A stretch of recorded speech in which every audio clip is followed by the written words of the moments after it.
Breaking news చూస్తున్నాం. Meerpet murder పోలీసులకు సవాల్గా మారింది. గురుమూర్తి భార్యను చంపి ఆనవాళ్లు దొరకకుండా చేశారు. అయితే విచారణలో నేరాన్ని అంగీకరించిన కిరాతకుడు పోలీసులను ముప్పు తిప్పలు పెడుతున్నాడు. భార్యను కత్తితో రంపంతో ముక్కలుగా చేశానని పోలీసు విచారణలో గురుమూర్తి వెల్లడించారు.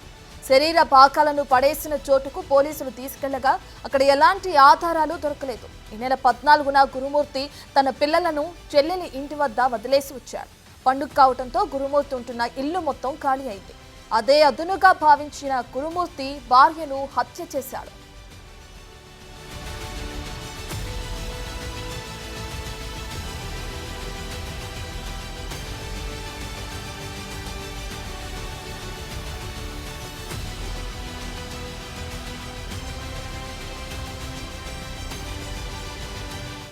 ఎవరు ఉన్నారు ఏంటి ఆ ఫ్యామిలీ దగ్గర కూడా మేము వెళ్తాము, వెళ్ళి కూడా ఆ ఫ్యామిలీని కూడా సందర్శిస్తాం. మళ్ళీ అక్కడ ఏంటి ఏం జరిగిందని కూడా మేము తెలుసుకొని మళ్ళీ మాట్లాడతాం. ఇంకెళ్ళలే మేము ఇప్పుడే ఇంత దారుణంగా చంపాడన్న విషయం తెలిసి దాదాపు 24 గంటలు కావస్తుంది. అటు మీడియాకు సమాచారం ఇవ్వట్లేదు.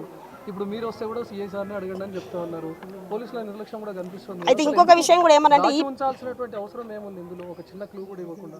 అయితే మేము ఇప్పుడు అడిగినాము, అడిగితే మాకు ఏరియా కూడా అది కరెక్ట్గా నాకు కూడా తెలియదు అని చెప్తారు సార్ వాళ్ళు కూడా.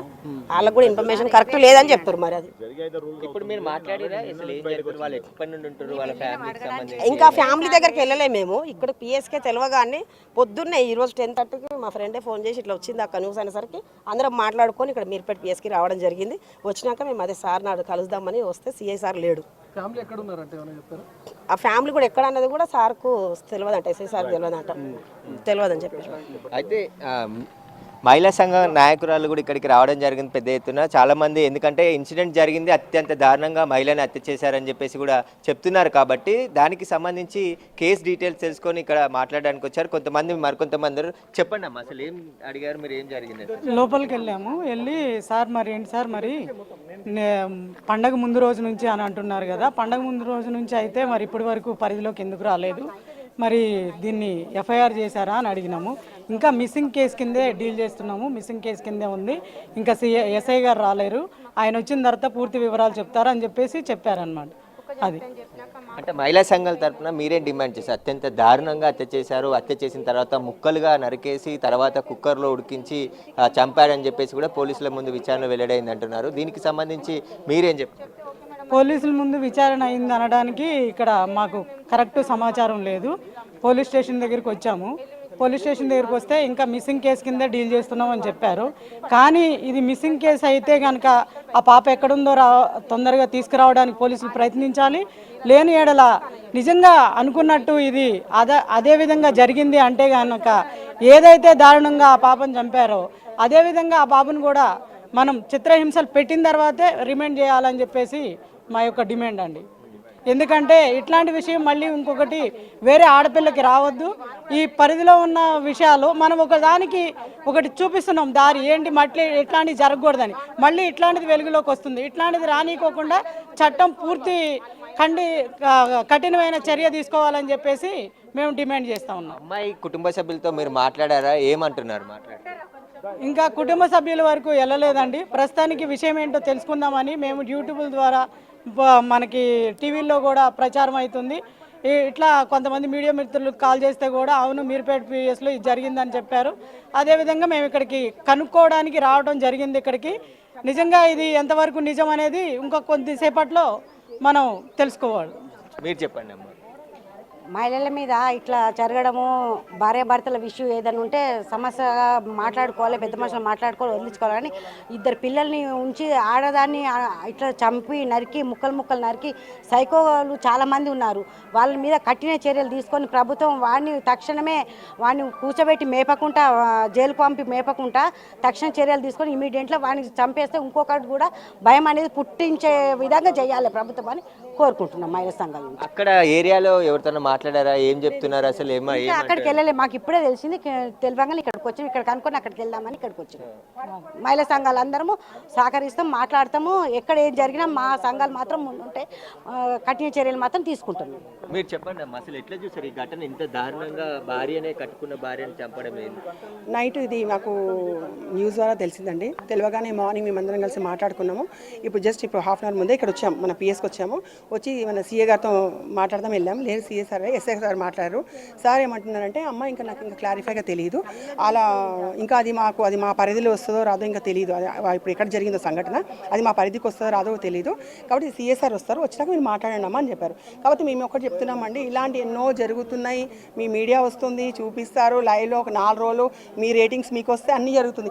ఇట్లానే అన్యాయం జరిగినప్పుడు అప్పటికప్పుడు స్పాట్ కఠిన చర్య తీసుకుంటే ఇలాంటివి జరగవండి. అంటే ఏం చర్యలు తీసుకోమంటారు? ఎలాంటి చర్య లేదండి. నేను అనేది ఏంటంటే సరే ఆ అమ్మాయి ఏదైనా తప్పు చేసిందా, చేసి ఉంటే ఆ తల్లిదండ్రులను పిలిపించి మళ్ళీ ఎందుకు ఇలా జరిగిందని వదిలిపెట్టేసి ఉండే, అంతేగాని ఇంత కఠినంగా అమ్మాయిని నరికి చంపేసిందంటే మనకి ఎంత కసి ఉంటే ఆ అమ్మాయిని నరికింది కదా. కాకపోతే తప్పే అండి, అతను మాత్రం చాలా తప్పు ఉంది. మేము ఏమంటున్నాం అంటే ఆ అమ్మాయికి ఎలా జరిగిందో అలాగే అతను కూడా అలాగే జరగాలి, అలాగే అతను కూడా అలాంటి శిక్షణ ఇవ్వాలి, ఇస్తేనే అప్పుడే మగవానికి అని వస్తాయి. సరే అక్కడ ఏదైనా తప్పు జరిగింది అనుకోండి, కూర్చోబెట్టి మాట్లాడడం మంచి పద్ధతి అండి. అంటే ఇలా కఠినంగా మొత్తం మనం ఏ కాలంలో కలికాలంలో ఉన్నట్టుంది మనది పరిస్థితి. దారుణంగా హత్య చేయడం ఏంటంటే ఒక మటన్ కత్తితో నరికి చంపడం అనేది చాలా ఘోరం అండి. అతనికి ఎంత పెద్ద గుండు ఉండాలా, మనకు చిన్న దెబ్బ తాకితేనే మనం కలకలే. ఒక పిల్లలకి మనం ఇప్పుడు కొట్టినప్పుడు ఒక మరక వస్తే చూస్తేనే బాధపడేటోళ్ళము, అలాంటి వాడు నరికి చంపేసిండు అంటే వాడు ఎంత కఠినంగా ఉండాలా, వాడు ఎంత సైకో ఉండాలా. కాబట్టి కఠిన చర్య తీసుకోవాలండి. మేము ఒకటే కోరుకుంటున్నామండి, ఆ అమ్మాయికి న్యాయం జరగాలని కోరుకుంటున్నామండి. అయితే మహిళను ఎస్ఐ గారితో మాట్లాడితే సీఐ గారు ఎంక్వైరీకి పోయిండు, వచ్చినాక మేము చెప్తాం, మాకు కూడా క్లియర్గా తెలియదు, వచ్చినాక చెప్తాం అన్నట్టు మేము కూడా అక్కడికి వెళ్ళి ఇప్పుడు కనుక్కునే ప్రయత్నం చేస్తాం. అయితే మహిళను అత్యంత దారుణంగా చంపిన గురుమూర్తిని కఠినంగా శిక్షించాలి వెంటనే, అంటే ఆ కోర్టులో ట్రయల్స్ అట్లా కాకుండా అతన్ని ఉరి తీయాలని చెప్పేసి కూడా మహిళా సంఘాలు డిమాండ్ చేస్తున్నాయి. ఖచ్చితంగా ఈ కేసులో పూర్తిగా లోతైన దర్యాప్తు చేసి ఇంకా ఎవరి పాత్ర ఉందో వారిపైన కూడా చర్యలు తీసుకోవాలని చెప్పేసి కూడా డిమాండ్ చేస్తున్నారు. అయితే మీర్పేట్ పోలీస్ స్టేషన్లో ఈ ఘటన పైన కేసు నమోదు చేశారు. మొదట 18వ తేదీన మాధవి తల్లిదండ్రులు మిస్సింగ్ కేసు నమోదు చేసి ఆ సమయంలో భర్త కూడా గురుమూర్తి ఇదే పోలీస్ స్టేషన్కి రావడం జరిగింది. తన భార్య కనిపించట్లేదు, ఇంట్లో గొడవ పెట్టుకున్న తర్వాత బయటికి వెళ్ళిందని చెప్పేసి కూడా వాళ్ళు చెప్తున్నారు. కాబట్టి దీనికి సంబంధించి ఇప్పుడు గురుమూర్తి కీలకమైన సమాచారాన్ని పోలీసులు రాబట్టినట్టు తెలుస్తుంది. 14వ తేదీన గురుమూర్తి మాధవి భార్య మాధవి పిల్లలు ఇద్దరు నలుగురు కూడా సినిమాకి వెళ్ళారు. సినిమా వెళ్ళిన తర్వాత గురుమూర్తి చెల్లెలు బడంగపేటలో ఉంటుంది, ఆ బడంగపేటకి నలుగురు వెళ్ళి అక్కడ పిల్లల్ని డ్రాప్ చేసి ఇద్దరు మాత్రమే 14వ తేదీన ఇంటికి వచ్చారు. ఇంటికి వచ్చిన సందర్భంలో సంక్రాంతి పండుగ జరుగుతుంది కాబట్టి ఆ పండుగ సందర్భంగా చుట్టుపక్కల వాళ్ళు ఆ ఇంట్లో మిగతా పోర్షన్లలో రెంట్కున్న వారంతా కూడా ఆ ఊరికి వెళ్ళిపోవడం జరిగింది. అదే అదునుగా ఇద్దరి మధ్య గొడవ జరిగింది. ఆ గొడవలో భార్యని గట్టిగా కొట్టడంతో అతను కింద పడిపోవడంతో తలకి గాయమై చనిపోయింది. ఆ తర్వాత మృతదేహాన్ని తప్పించేసి మిస్సింగ్గా చెప్పాలనే ప్రయత్నం చేశాడని చెప్పేసి కూడా ప్రాథమికంగా గుర్తించినట్టు తెలుస్తుంది. అందులో భాగంగానే కత్తితో ముక్కలుగా నరికేసి ఆ తర్వాత విడిభాగాలన్నిటిని కూడా కుక్కర్లో ఉడికించి ఒక్కొక్క రోజు కొన్ని ముక్కల్ని తీసుకెళ్లి పడేసినట్టుగా పోలీసుల దర్యాప్తులో తేలింది. ప్రస్తుతం గురుమూర్తి పోలీసుల అదుపులో ఉన్నాడు, ఆయనని విచారిస్తున్నారు. ఈ కేసులో అనేక విషయాలు ఇంకా సేకరించాల్సి ఉంటుంది కాబట్టి పోలీసులు అధికారికంగా ఇప్పటి వరకు ఎలాంటి వివరాలు వెల్లడించలేదు. మిస్సింగ్ కేసు మాత్రం నమోదు చేసి దర్యాప్తు చేస్తున్నాం. బాడీకి సంబంధించిన పూర్తి వివరాలు అంటే ఏదైనా ఒక పార్ట్ దొరికితే ఆమె చనిపోయిందని చెప్పేసి కూడా డిక్లేర్ చేస్తామని చెప్పేసి పోలీసులు చెప్తున్నారు. కాబట్టి ఇప్పటి వరకు ఆమె మృతదేహానికి సంబంధించి ఎలాంటి ఆనవాళ్ళు మాకు ఇంకా లభించలేదు కాబట్టి ప్రస్తుతం కేసు దర్యాప్తు జరుగుతుంది.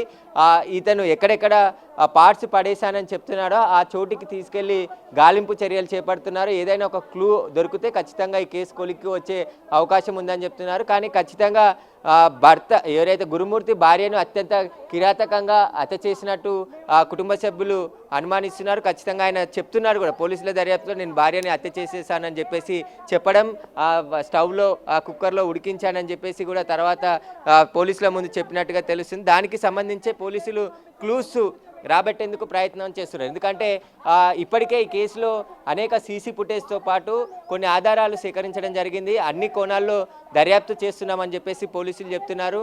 గురుమూర్తి 15నే మాధవిని హత్య చేసి ఆ తర్వాత ముక్కలుగా కట్ చేసి 2 రోజులు, ఎందుకంటే 16, 17వ తేదీ వరకు కూడా మాధవి కుటుంబ సభ్యులకు ఎలాంటి విషయం చెప్పలేదు.